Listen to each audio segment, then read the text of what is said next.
খেজুর কাঁচা অবস্থায় খাওয়া যায়, আবার শুকিয়ে রেখেও পরবর্তীতে খাওয়া যায়। বাংলাদেশে সৌদি বা আরবি খেজুরের চাহিদা ব্যাপক। প্রতি বছর প্রচুর খেজুর আমদানি করে চাহিদা মেটাতে হয়। দেশের মাটিতে এই খেজুরের চাষ বাড়ানো গেলে যেমন বৈদেশিক মুদ্রা সাশ্রয় হবে, তেমনি নতুন কর্মসংস্থান সৃষ্টি হবে। সর্বোপরি দেশ উপকৃত হবে। সৌদি খেজুর বা খেজুর আরব বিশ্বের একটা জনপ্রিয় ফল।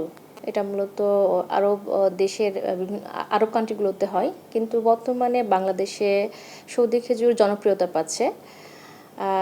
এর বিশেষ করে পপুলার কিছু জাত যেমন মরিয়ম বা আজওয়া বাংলাদেশের ব্যাপক চাহিদা থাকার কারণে অনেক উদ্যোক্তা, যেমন যারা বিশেষ করে মিডিল ইস্টে বা ওই আরব দেশগুলোতে তারা যায়, বিভিন্ন হয়তো পরিদর্শনে দেখে আসে অথবা কাজ করে, সেখান থেকে এক্সপিরিয়েন্স নিয়ে এসে তারা হচ্ছে আমাদের বাংলাদেশে সেটা সম্প্রসারণ করতেছে। তারই ধারাবাহিকতায় আমাদের এই পাইকড়ি ইউনিয়নের যে কৃষক, সে হচ্ছে প্রথমে বীজ নিয়ে আসে, বীজ থেকে সে প্রথমে চারা উৎপাদন করে এবং সেখান থেকে পরবর্তীতে আরও অধিকতর চারা তৈরি করে খেজুরের সম্প্রসারণ করছে।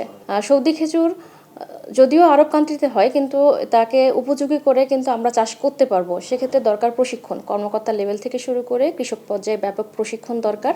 আমরা প্রশিক্ষণের মাধ্যমে পরিকল্পিত পরিকল্পনা এবং সঠিক উদ্যোগ, এটার মাধ্যমে যদি খেজুর উৎপাদন করতে পারি, তাহলে খেজুরের যে আমদানি নির্ভরতা সেটা কমে আসবে।